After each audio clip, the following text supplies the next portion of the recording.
নমস্কার বন্ধুরা, আপনারা দেখছেন ASM Bangla online YouTube channel. বন্ধুরা, আপনারা জানেন সংগ্রামী যৌথ মঞ্চের লাগাতার অনশন আজ চতুর্থ দিনে পড়ল। সরকারি নির্মমতা ও অন্যায়ের বিরুদ্ধে ক্রমাগত লড়ে চলেছেন তারা।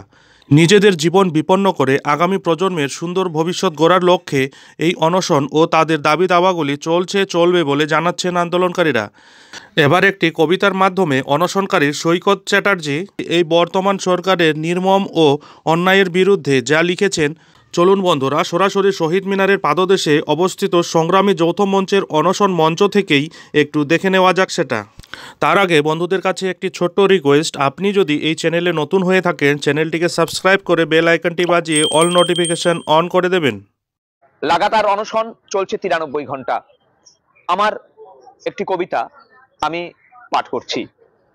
সেদিন যে দূরে নয়, নির্বাক আজ জনগণ যত, নির্বাক আজ জনগণ যত, অসহায় এই রাজ্যে নির্মমতার চাকরি চুরি নেই আজ কোনো কার্যে। যোগ্য যারা ভাই বোন সব ধর্ণা তলায় বসে, রাজ্য জুড়ে যত চোর সব শাসক তাদেরই পোষে।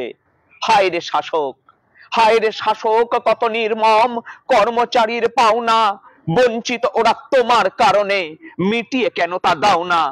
তোমার দেওয়া প্রতিশ্রুতি তুমি গিয়েছো ভুলে, যত শয়তান গুন্ডাগুলোকে মাথায় রেখেছো তুলে, যত শয়তান গুন্ডাগুলোকে মাথায় রেখেছো তুলে।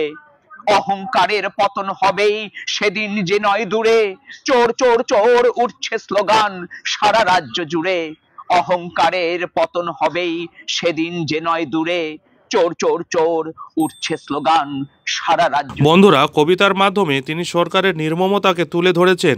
চাকরি চুরি থেকে শুরু করে এ রাজ্যের বেকারত্বের কথা বলা হয়েছে। যাই হোক বন্ধুরা, এই ভিডিওটি এখন এখানেই শেষ করছি। ভিডিওটি ভালো লাগলে ভিডিওতে অতি অবশ্যই একটি লাইক দেবেন এবং বন্ধুদের মধ্যে শেয়ার করে দেবেন।